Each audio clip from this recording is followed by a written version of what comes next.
প্রশ্নটা ছিল কি যে আমি কিভাবে আসলাম বা আমি প্রথম কি করে প্রথম জীবনে স্টুডেন্ট লাইফের পরবর্তী সময়টা স্টুডেন্ট লাইফে থেকে এসে আসলে আমার হাতে করে সাংবাদিকতা দিই। আচ্ছা, পত্র পত্রিকায় আমি একাধিক পত্রিকার সাথে জড়িত ছিলাম। সাপ্তাহিক আকর্ষণ, পদ্মা, হ্যাঁ মূলত পদ্মা দিয়েই আমার হাতে করি। পদ্মা পত্রিকা, ম্যাগাজিন, এরপরে আকর্ষণ সাপ্তাহিক ম্যাগাজিন ছিল, খুব ফার্স্ট ক্লাস একটা ম্যাগাজিন, কালার প্রিন্ট, খুব গর্জিয়াস। এটা কত সালের দিকে? এটা সম্ভবত 90 একটু আগে পরে হবে, 90। এরপরে আমি 90 থেকে বলতেছি। এরপরে আমি ওখান থেকে চলে আসলাম সোভিয়েত এয়ারলাইন্স, অ্যারোফ্লোট সোভিয়েত এয়ারলাইন্স। ওটাতে কিছুদিন জব করলাম, আমার মনে হয় বেশি দিন না, 1-1.5 বছর। এরপরে আমি আবার পত্রপত্রিকায় সাথে জড়িত হয়ে গেলাম। এরপর পরই আমি আবার শুরু করলাম এই সাংবাদিকতার পাশাপাশি শুরু করলাম আপনার বল পেন, গোল্ডেন লাইফ কলম। জি, নিজে? হ্যাঁ, নিজে। এটা কত সালে থেকে? এটা মনে হয় এরকম 93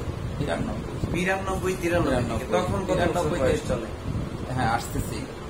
তারপরে আমি ওখান থেকে 93 করে দেখলাম যে তখন আমি আবার একটা অ্যাড ফার্মও করছি। এটা আমার শহীদ পার্ক সড়কে অফিস ছিল। এটার পরে চিন্তা করলাম যে আসলে খুব ভালো পজিশনে যাওয়ার পরে আবার একটু কেন যেন স্লো একটা পর্যায়ে যায়, আর রান করতেছে না এই বল পেন। হ্যাঁ, বল পেন না, অ্যাড ফার্ম। আমার চিন্তাধারা হলো আমার নিজের চলতেছে, যেটুকু টাকা পয়সা আসতেছে আলহামদুলিল্লাহ, কিন্তু কেন যেন আমি তৃপ্তি পাচ্ছিলাম না যে আরো বড় কিছু করবো, আমার আন্ডারে অনেক লোক থাকবে, অসংখ্য লোক থাকবে, তাদের কর্মসংস্থান হবে, হ্যাঁ এরকম কিছু সৃষ্টি হচ্ছে না।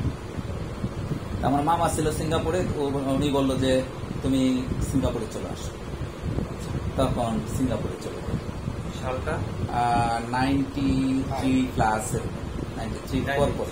তখন এই বল পেন অথবা এগুলা রেখেই চলে যায়, এগুলো একটা স্টক করে চলে যায়। এগুলাতে মোটামুটি কত টাকা ইনভেস্ট ছিল? এগুলাতে তখন আহামরি ইনভেস্ট না, তখন অল্প ইনভেস্ট, তখন কিন্তু ম্যানুয়ালি, তখন কিন্তু আমার টাকার ভ্যালু ছিল অনেক, অল্প ইনভেস্টও অনেক কষ্ট হইত। চলে গেলাম, যাওয়ার পরে ওখানে যা আলহামদুলিল্লাহ কাজ শিখার অনেক সুযোগ হলো বিভিন্ন কোম্পানিতে। আবার বিভিন্ন কোম্পানি আলহামদুলিল্লাহ আমার খুব সুযোগ দিয়েছে, কন্ট্যাক্ট বেসিস, যে তুমি আমাদের এই কোম্পানিটা কন্ট্যাক্টে নিয়ে যাও, নিয়ে তুমি চালাও, ছোট ছোট কোম্পানি। এই সুযোগগুলো আমার কাজে আসছে। ইঞ্জিনিয়ারিং ফার্ম ছিল, তারপরে টেলি প্যাকেজিং ফ্যাক্টরি ছিল, তারপরে ওই mister make 3-in-1 make coffee বাংলাদেশে আসছিল, এটা সিঙ্গাপুরের, এটার দায়িত্বে ছিলাম। আলহামদুলিল্লাহ একটা পর্যায়ে ওখানে ভালো কিছু, মোটামুটি শিক্ষার শেষ নেই, শিখে এসে 98-এ সেটা শুরু করলাম। সংক্ষিপ্তভাবে বলছি যে 98-এ শুরু করার পরে আমি যখন এটা শুরু করছি আত্মকর্মসংস্থান, এটা আমি দ্বিতীয় কোনো প্রতিষ্ঠান বাংলাদেশে তেমন পাইনি। গোল্ডেন ব্রিজের জন্ম 98-এ, এটা শুরু করার পরে সিঙ্গাপুরে আপনি 4 বছর থাকার পর বাংলাদেশে কত সালে? আমি আসলাম 98 এসে শুরু করলাম। করার পরে অসংখ্য লোক আসতেছে, কিন্তু আসতেছে যাচ্ছে, কিন্তু কেউ মেশিনপত্র কিচ্ছু নেয় না। মানুষ বুঝতেছে না বিষয়টা আসলে। আমি মনে হয় বুঝাইতে ব্যর্থ। আলহামদুলিল্লাহ এরপরেও আমার এক বন্ধু, আল্লাহ তার ব্যস্ত নসিব করক, মারা গেছেন, সাংবাদিক, সিনিয়র বন্ধু মানুষ, আলম ভাই। সে আমারে বললো যে প্রিন্স তোমাকে দিয়ে কিছু হবে না। আমি বললাম কেন? আলহামদুলিল্লাহ আমি যখন সিঙ্গাপুর ছিলাম তখনও 1.5-2 লাখ টাকা আর্ন করেছিলাম, হ্যাঁ একটা ভালো পর্যায়ে তৎকালে। আমি আমার প্রতি আশাবাদী, আমি অলওয়েজ প্রোঅ্যাক্টিভ। এরপরে এক সময় ও 2-3 দিন খোঁচা দেওয়ার পরে বললাম কেন? তুমি লোকজন আন্ডার এস্টিমেট করতেছো, ভাবতেছো তোমারই টাকা পয়সা আছে বা তুমি কিছু একটা, কিন্তু তুমি এই যে ফ্রি সার্ভিস কেন দিচ্ছ? তুমি একটা ফি নাও।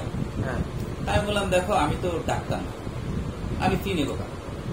উকিল না, বা তুমি তার বড় না, তাদের কাছে যায় মানুষ বিপদে পড়ে, কিন্তু তুমি তো মানুষের একটা পথ দেখাচ্ছ, একটা আত্মকর্মসংস্থান করে দিচ্ছ, মুক্তি। হ্যাঁ, অনেককে তুমি হতাশা থেকে মুক্ত করতেছ, মানুষের একটা কর্মসংস্থানের ব্যবস্থা করে দিচ্ছ। এই যে আত্মকর্মসংস্থান, এটা বিশাল কিছু, বৈধ পথে একটা হ্যাঁ, উপার্জনের। কিন্তু এই ফ্রি দেওয়ার কারণে মানুষ ভাবতেছে এটা পাকওয়াস, এটারে ওইভাবে নিচ্ছে না। আমি 3 দিন ভাবার পরে কিন্তু আমার ব্রেন নিতেছে না আমি একটা ফি নিব। এই যে কথার দোকান, আপনাদের সাথে কথা বলতেছি, যাওয়ার পরে যদি বলে আমার একটা ফি আছে, কেমন লাগে না? এটা ইচ্ছার বিরুদ্ধে আমি ফি নিলাম 1000 টাকা। তখন ডাক্তারের ফি মনে হয় 300 350 এরকম, 98 এত, তার চেয়ে বেশি। তাই বললাম ও যেন বলছে যে বড়টা, তাহলে বড়টাই নেই, 1000 টাকা ফি। এখন এই 1000 টাকা ফি দিয়েও তো সবাই কথা শুনবে না। যারা 2-1 শুনতেছে, প্রতিদিন 1 2 3 জনের এখন লোক আসা বন্ধ হয়েছে মোটামুটি, হ্যাঁ, আগের মতো হ্যাঁ, গণহারে আসে। হ্যাঁ, দেখেন লোক কথা শুনতেছে। যারা ফি দিয়ে অবাককাণ্ড, যিনি 6 মাস পরে যে প্রথম শুরু করলাম ফি দিয়ে, উনি আজকে মনে করেন আমাকে 1000 টাকা ফি দিয়ে উনি আমার বক্তব্য শুনে কিছু প্রসপেক্টাস নিয়ে চলে গেল। আলহামদুলিল্লাহ পরের দিন এসে উনি বলফেন মেশিন প্রথম আমাকে বুকিং দিল। আমি অবাক হয়ে গেছি, 6 মাসে আমার কোনো মেশিন সেল নাই। আল্লাহর কি অশেষ মেহেরবানি যে উনি আজকে কথা শুনছে, কালকেই উনি আমার পরামর্শ নিয়ে পরের দিন মেশিন বুকিং দিল। বলবেন ওই সময় কি আপনার ওয়ার্কশপ আছে, ফ্যাক্টরি আছে? হ্যাঁ, শুরু করেছি, শুরু নতুন। তখন সালটা হলো এটা 98 99 হয়ে গেছে, 99 মনে হচ্ছে সঠিক। আচ্ছা, আলহামদুলিল্লাহ আর পিছিয়ে ফিরে তাকাতে হয় নাই। পরে আমি 1 বছর রেখে ফিটা উঠে দিচ্ছি যে না আমি ফি রাখবো। এরপরে মেশিন সেল হওয়া শুরু হলো, প্রতিদিন 1 2 3 মেশিন সেল হলো। তখন আমি বই লিখলাম, 1 বছরের অভিজ্ঞতা দিয়ে আমি একটা বই লিখলাম গোল্ডেন লাইফ নামে। ওই বইটাও প্রচুর সেল হয়েছে। ওই বইটার মূল্য ছিল 500 টাকা, 1000 টাকা, 300 টাকা, এটা প্রচুর সেল হয়েছে। এরপরে আরো বই লিখছি, এটা আমার 7 নাম্বার বই, যেটা 4000 টাকা মূল্য। বিজনেস রিলেটেড বই, হ্যাঁ, ধারণা যে সাফল্যের সূত্র বইটা দিয়েছে, এটা 4000 টাকা প্রাইস রাখছি। আসলে কেন 4000 টাকা রাখলাম, এটাতে একা তো আর লেখা যায় না, আমি কিছু লেখা সংগ্রহ করতে হয়েছে। যেমন ফিডমেলের প্রোফাইলটা আমি আরেকজনকে দিয়ে লেখাচ্ছি, উনি 2 লাখ টাকা পেমেন্ট দিয়েছে। এরকম কিছু পেমেন্ট করে নিতে হয়েছে, 2-3 মাস আগে তাদেরকে পূর্ণাঙ্গ পেমেন্ট দিতে হয়েছে, এরপরে লেখাটা আপডেট তথ্য। আর আমি আমারটা করেছি, মনে করেন 80% আমি করছি, 20% সহযোগিতা নিচ্ছি আলহামদুলিল্লাহ। তো এইভাবে বইটা করেছি। তো ওই থেকে আলহামদুলিল্লাহ এই বইটায় আমি খুব ভালো রেসপন্স পেয়েছি। এই জন্য ফ্রি দিয়ে অনেক কিছু হয় না। তাহলে আপনার এই যে ওয়ার্কশপ, ফ্যাক্টরি, এগুলো আজকে টোটালি কত বছর চলতেছে? প্রায় 2 যুগ। 2 যুগ। তাহলে আলহামদুলিল্লাহ মোটামুটি আর পিছনে ফেরার কোন না, আলহামদুলিল্লাহ আল্লাহ, আমি যা আশা করছি আল্লাহ তার চেয়ে ভালো রাখছে। আসলে কি একটা কথা মনে রাখবেন, আপনি যত নিচের দিকে তাকাবেন আপনাকে বড় মনে হবে, আপনি উপরের দিকে তাকাইলে আপনাকে সুনাফুটি মনে হবে। আমি অনেকের কাছে সুনাফুটিও না, কিন্তু আমি নিচের দিকে তাকাই সবসময়। আলহামদুলিল্লাহ ঢাকা থাকার একটা ঠিকানা হয়েছে, একটা অফিস নিজস্ব অফিসে বসে কথা বলতেছেন। হ্যাঁ, এই যে সবকিছু এইটুকু 8 লক্ষ কোটি সত্যি। আমার শত কোটি টাকা দরকার নেই, আমার জাস্ট মোটামুটি আমি আমার ছেলে মেয়ে খেয়ে পরে ডাল ভাত খেয়ে পরে যেতে পারলে, আর এই যে আত্মকর্মসংস্থানটা এটা যাতে রান থাকে, আমি আল্লাহ আমাকে যতদিন বাঁচায় রাখেন এবং আমার মৃত্যুর পরও যাতে কেউ না কেউ এই প্রতিষ্ঠানে টিকে থাকে। হ্যাঁ, এটা যাতে মানুষ আল্লাহ পাক এই পৃথিবী যতদিন রাখে এই প্রতিষ্ঠানটাকে যেন কবুল করে, যেন এই প্রতিষ্ঠানের মাধ্যমে মানুষ সহযোগিতা পায়। আমি একটা কথা সবসময় বলি, সাফল্যের সূত্র নামকরণ কেন করলাম, আচ্ছা এটার পিছনে কারণ আছে। নাম্বার 1 সূত্র হলো অন্যের কল্যাণে কাজ করা। সৃষ্টির কল্যাণে যত বেশি বেশি কাজ করবেন আপনার সাফল্য আসবে। আমি একসময় প্রথম যখন আরম্ভ করি, যখন যেমন আপনার সাথে আমি কথা বলতেছি, এরকম অনেকের সাথে কথা বলার পরে একটা ফাইনাল 99% পর্যায়ে যাওয়ার পর একটা লোক যখন মেশিন নেয় না, যে চলে যায়, তখন খুব কষ্ট লাগে। এখন আর লাগে না। কেন লাগে না?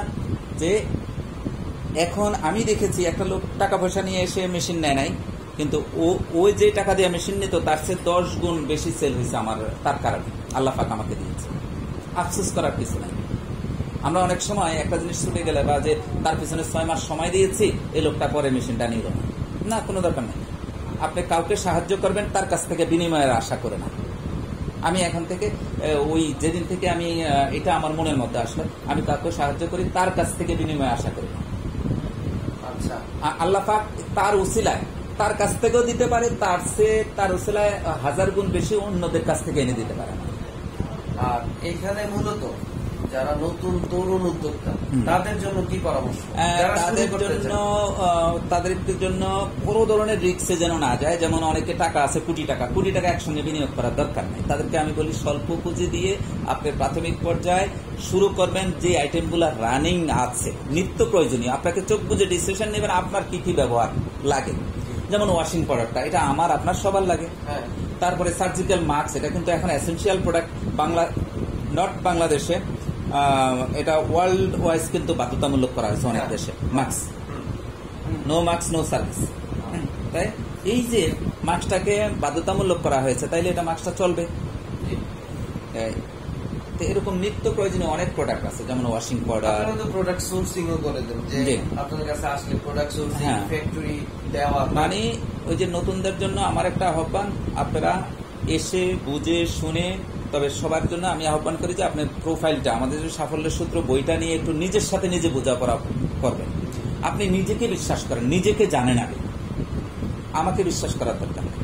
আমার সাথে যা হবে গিভ এন্ড টেক। সে এই মোবাইলটা হাতে, এটার দাম 1000 টাকা আছে, আপনি 1000 টাকা দিলেন, নিয়ে গেলেন, এই তো। এটার দাম আপনি হয়তো বা অন্য জায়গায় 10 টাকা কমে পাইতেন, আপনার 10 টাকা বেশি পাইতেন, এইরকম হতো। কিন্তু আপনার জিনিসটা তো আপনি নিয়ে গেলেন, কিন্তু এখন এটা নিয়ে অপারেটিং আপনাকেই করতে হবে। তাই আপনাকে চিনতে হবে যে আমি পারি, আমি পারবো ইনশাল্লাহ। কারণ আল্লাহ পাক পবিত্র কোরআনেই বলেছে, কোনো কিছুই অসম্ভব নয় যদি দৃঢ় ঈমান থাকে মহান সত্তার উপর। কে বলছে? আল্লাহ বলছে। আবার আমরা আল্লাহকে ছাড়া কিছুই পারি না, কোনো কিছু। তাহলে আল্লাহর সাথে ইনশাল্লাহ যখন বলবো তখন সব পাই। আপনি দেখেন এই জিনিসটা বুঝুন, এটা কি আকাশে ভাসবে? এইটুকু ছেড়ে দিলে পড়ে যাচ্ছে, পানি দিলে ডুবে যাচ্ছে। আবার হাজার হাজার টন কি আকাশেও ভাসতেছে, আবার পানিতেও ভাসতেছে। এই যে আপনি সঠিক পরিকল্পনা, সঠিকভাবে এটাকে কি করতে হবে, কোনটাকে কিভাবে বাসাবেন, আপনাকেও আপনি কোথায় কিভাবে বাসাবেন সেইভাবে তো বাসাতে হবে। সেই বাসানোটার অর্থ হলো আপনি বিজনেসটাকে, এই যে আপনি আসা, আপনার আলোচনাটা, আপনার যে প্রশ্নগুলো আমার ভালো লাগছে, এবং আপনি যে ডিটারজেন্টটা করবেন, আপনি কিন্তু প্রশ্নগুলো ঠিক ছিল, সঠিক ছিল। অনেকে তো এই প্রশ্নটাই করতে পারে না, যে আপনার কেমিক্যাল নিয়ে আপনি চিন্তা করেছেন, আপনার প্যাকেট নিয়ে চিন্তা করেছেন, আপনি মেশিনারিজ এর ইনভেস্ট নিয়ে চিন্তা করেছেন, সবকিছু নিয়ে চিন্তা করে একটা প্যাকেজ না, আমি দরকার 2 টাকা আরো বেশি বিনিয়োগ করবো, আমি সুন্দর করে সাজায় করবো, আমাকে যেন ফিরে না আসতে হয়, ডু অর ডাই, আমি সামনের দিকে বের হবো। আচ্ছা, যারা নতুন করে শুরু করতে দেখেন, চায়, আল্লাহ তার শরণাপন্ন হইতে চায়, তাদের কি করণীয়? তারা এই অফিসে আসার জন্য ওই ঠিকানাটা আমি আপনাদের মাধ্যমে আহ্বান জানাচ্ছি, যারা এই শিল্প জগতে, এক কথায় ওয়ার্ল্ড ওয়াইজ, ওয়ার্ল্ডের মধ্যে যে দেশগুলা উন্নত বিশ্ব আমরা বলে থাকি, সেই দেশগুলা শিল্প দিয়ে এগিয়ে গেছে, অন্য কিছু দিয়ে না। মেন পাওয়ার বইতে একটা লেখা আছে, যদি কোটিপতি হতে চাও তাহলে আগে শিল্পপতি। হ্যাঁ, শিল্পপতি হন। কোটিপতি হলে, আপনি পুরো বইটা পড়ছেন, বোঝা যাচ্ছে। কোটিপতি হতে হলে শিল্পপতি হন।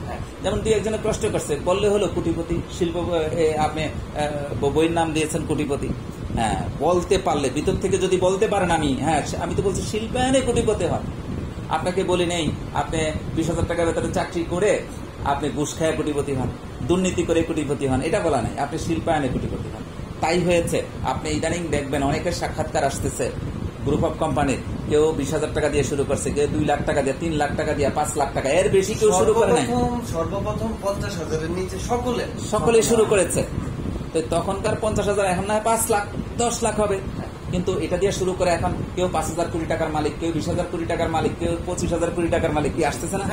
আমরা যেহেতু অলওয়েজ অনলাইনে থাকি, এই জিনিসগুলো আসতেছে। তাহলে আমি পারবো না কেন? সাহসীদের জন্য এই যে আজাদ সাহেব, এই দুনিয়া, হ্যাঁ, উনি সম্ভবত 25,000 কোটি টাকার মালিক। আজাদ কনফেকশনারি, যে বাইতুল মোকাররমের অপোজিটে। হ্যাঁ, তাহলে ইচ্ছা শক্তিকে কাজে লাগাতে হবে। আরেকটা কথা বলি, আপনার মাধ্যমে, আপনিও একজন ইউটিউবার এবং MBA পড়া স্টুডেন্ট লাইফটা পার করে আসছেন। আপনি সর্বোচ্চ মেধা সম্পন্ন মানে লেভেলের পড়াশোনা শেষ করে আপনি একটা পর্যায়ে আসছেন। এখন এই যে আমি বলি যে আপনিও পারতেন সার্টিফিকেট অর্জন করে আপনি চাকরির পিছনে করতে, চাকরি করলে কয় টাকা বেতন পাবেন আপনি? আমরা আরো 20 বছর 25 বছর আগে বলে আসছি, চাকরি গ্রহীতা না হয়ে চাকরি দাতা হন। ঠিক সেই কথাটা আমাদের মাননীয় প্রধানমন্ত্রী বলছেন, যে তোমরা চাকরি গ্রহীতা না হয়ে চাকরি দাতা হও। মাননীয় প্রধানমন্ত্রী বলেছেন, একটা শব্দই যথেষ্ট এই দেশকে উন্নত বিশ্বের কাতারে দাঁড়াতে হলে। চীন তাই করেছে। চীন কি উচ্চশিক্ষা বন্ধ করে কি করলো? সে মধ্যম শিক্ষা অ্যাপ্লাই করে তাকে ঘরে ঘরে শিল্প। বাংলাদেশকে যদি ঘরে ঘরে শিল্প ব্যবস্থাটা বাস্তবায়ন করা হয়, এই দেশ সিঙ্গাপুর কেন, এই দেশ কানাডা, এই দেশ তার চেয়েও উঠতে যাওয়া সম্ভব। তবে বেকার বসে না থেকে কাজে লাগবে। আরেকটি কথা যেটা সফলতা আসবে, বেকার বসে না থাকে আপনার যা কিছু আছে তা নিয়েই আপনি শুরু করেন। সেটার কোনো অ্যামাউন্ট আমি বলবো না, আপনার যা আছে তা দিয়ে শুরু করেন। এটা দিয়ে হবে না, ওটা দিয়ে হবে না, আমি এমন কথা বলি না। আপনার যা আছে তা দিয়ে শুরু করেন, আলহামদুলিল্লাহ আপনি একটা ভালো পর্যায়ে যাবেন। আরেকটা কথা বলতে চাই, সেটা হলো দেখেন আল্লাহ মানুষকে যে কাঠামো দিয়ে বানাইছে সামনের দিকে অগ্রসর। আপনার সামনের দিকে নাক, চোখ, ঠোঁট, হাঁটলে কিন্তু সামনের দিকে হাত এরকম করতে হয়, পা করতে হয়, সবকিছু কিন্তু সামনের দিকে। পিছনের দিকে দিচ্ছে, তার মানে কি আপনি আমি সামনের দিকে সবকিছু, আপনি সামনে যাবেনই ইনশাল্লাহ, পিছনে ফেরার কোনো সুযোগ নেই। পিছনে যেতে হলে পিছনে কিছু জিনিস দিতে হবে, যে ঠিক আছে নাকটা পিছনে দিই, একটা চোখ পিছনে দিয়ে দিই, একটা পায়ের পিছনের দিকে দিয়ে দিই, কোথায় নাকি। তাহলে আপনার ঠিকানাটা একদম ক্লিয়ারলি বলে দেন। ঠিকানাটা হলো golden village engineering limited, 325A দক্ষিণ যাত্রাবাড়ি চৌরাস্তা, থানার দক্ষিণ পাশে 3য় তলায়। সহজ ঠিকানা, যাত্রাবাড়ি থানাটা মনে রাখলে হবে, যাত্রাবাড়ি থানা। কারণ যাত্রাবাড়ি থানা একটাই, থানার একদম মেইন গেটে দাঁড়াইলে অপর পাশে তাকাইলে আমার 3 তলায় দেখা যায় গোল্ডেন ভিলেজ ইঞ্জিনিয়ারিং মেশিন বাজার। আর গুগলে সার্চ দিলেও গোল্ডেন ভিলেজ লেখে অথবা সাজিদ হোসেন প্রিন্স লেখে, আমার নাম লিখে অথবা আমার মোবাইল নাম্বার গুলা লিখে সার্চ দিলে আপনি পুরো লোকেশন পেয়ে যাবেন, বিল্ডিং এর ছবি সহ। এবার আপনি একজন ইউটিউবার হিসাবে আপনি কিছু বলেন দর্শকের উদ্দেশ্যে। দর্শকের উদ্দেশ্যে আমি একটা কথাই বলতে চাই, যারা নতুন তরুণ উদ্যোক্তা তারা বসে না থেকে এখন থেকে কাজে নেমে পড়ুন। আমি আমার দর্শকদের সবসময় বলে থাকি যে আমাদের স্লোগান পরিবর্তনের অঙ্গীকার, সুখে থাকবো চিরকাল। বিশেষ করে আমরা আমাদের বেকার ভাই এবং বোনদের চিন্তাধারা এবং পেশার পরিবর্তন চাই। আমরা বিশ্বাস করি লেগে থাকলে পরিবর্তন আসবে ইনশাআল্লাহ। তাই আপনারা যারা আছেন, যারা প্রবাসী আছেন, আমরা জানি অনেক প্রবাসী বাংলাদেশে চলে আসছে, তাদের কিছু মূলধন আছে, তারা মানুষের কথায় বিমোহিত না হয়ে সরাসরি এই অফিসে আসুন, যোগাযোগ করুন। ইনশাআল্লাহ আপনার বৈধ পথের উপার্জন যে একটা চিন্তাধারা আপনার মনের ভিতরে আছে, সেটা আপনি এখানে আসলে অনায়াসে পেয়ে যাবেন। বাকি কথাগুলো অফিসে আসলে আপনি ভাইয়ের সাথে কথা বলতে পারবেন, আমাদের প্রিন্স ভাইয়ের সাথে। এখানে প্রতারণা করার সুযোগ নেই। আরেকটা কথা বলে রাখি, ইউটিউব ভিডিও বিক্রির একমাত্র প্ল্যাটফর্ম। আমি আপনি যারা ইউটিউব দেখছি, আমি আপনি যারা চাটুকারিতা বিজ্ঞাপন দেখছি, ভুলে ইউটিউবের কথায় কান দিবেন না। ইউটিউবের যার ভিডিও আপনি দেখছেন সে আপনাকে ইনকাম করিয়ে দিচ্ছে। আমি ইউটিউবার, আপনি ইউটিউবার, তাতে কি? আমরা তো ভিডিও বিক্রি করি, আমরা ডলার ইনকাম করি মাস শেষে। কিন্তু আমরা বিশ্বাস করি যদি আপনার যে মূলধনটা অন্য একটা জায়গায়, বাজে একটা জায়গায় খরচ করে ফেললেন, কিন্তু আপনি পথে পাঠান, আপনি সর্বশান্ত হয়ে যাবেন, আপনি পথে বসে যাবেন। তাই ইউটিউবের ভিডিও দেখে কখনো কোনো ডিসিশন নিতে যাবেন না। এই বলে আমার সর্বশেষ কথা, আল্লাহ হাফেজ, সকলেই ভালো থাকবেন। দেখা হবে আপনার সাথে আমাদের বিজয়ের মঞ্চে। সেদিন আমি আপনি হাত তুলে বিজয়ের গান গাইতে গাইতে চলে যাব সাফল্যের চূড়ান্ত শিখরে। আল্লাহ হাফেজ। আলহামদুলিল্লাহ, আপনার বক্তব্য খুব সুন্দর বক্তব্য, এটা জনগণের কাজে আসবে। আরেকটা হলো, আপনার কেমন লেগেছে আমাদের এই যে প্রথমেই আমার মনে হয় আমার অ্যাবসেন্সি, আপনি আমাদের যে মিনি শিল্প পার্কের কাজ চলতেছে কচুয়াতে, আপনি মনে হয় ওখানে গিয়েছিলেন। আমি আপনার প্রজেক্টে আমি ভিজিট করলাম। প্রজেক্ট অনেক সুন্দর একটা প্রজেক্ট। আর আপনার ওইখানে প্রজেক্ট দেখে আমি এতটুকু অনুমেয় যে এই প্রজেক্ট যে করতেছে সে আসলে স্বয়ং সম্পূর্ণ একজন উদ্যোক্তা এবং ব্যবসায়ী। আলহামদুলিল্লাহ, কেমন লাগলো প্রজেক্টটা? যে এখন তো শুরু হচ্ছে, একটা প্রজেক্ট ভালোই লাগছে। আলহামদুলিল্লাহ, খুব ভালো লাগছে। না, সুন্দর ব্রিজটা করছেন, এটা তো একটা পার্ক। এই ব্রিজটা যারা কচুয়ায় আছে, আমাদের চাঁদপুরে কচুয়ায় যারা আছেন, তারা পার্ক হিসেবে কিছুদিনের মধ্যে ব্যবহার করতে পারবেন, কোনো সমস্যা নেই। আমাদের আপনার যদি ফ্যাক্টরি এখানে শুরু হয়, ওই যে ব্রিজ আছে, পার্ক, একদম পার্ক, আপনি সময়ও দিতে পারবেন। আপনি গেলেন। আরেকটা জিনিস আমি বলে রাখি, আপনি যত বেশি ঘুরবেন, যত বেশি যাবেন, বিভিন্ন জায়গায় ভিজিট করবেন, আপনার জ্ঞানের পরিধি কিন্তু আস্তে আস্তে বাড়তে থাকবে, কমবে না। তাই আপনিও চাইলে চাঁদপুরে এসে আমার প্রিন্স ভাইয়ের এই যে প্রজেক্ট আছে কচুয়াতে, সেটা দেখতে পারেন। অনায়াসে আপনি একটা না একটা রাস্তা বের হবেই হবে।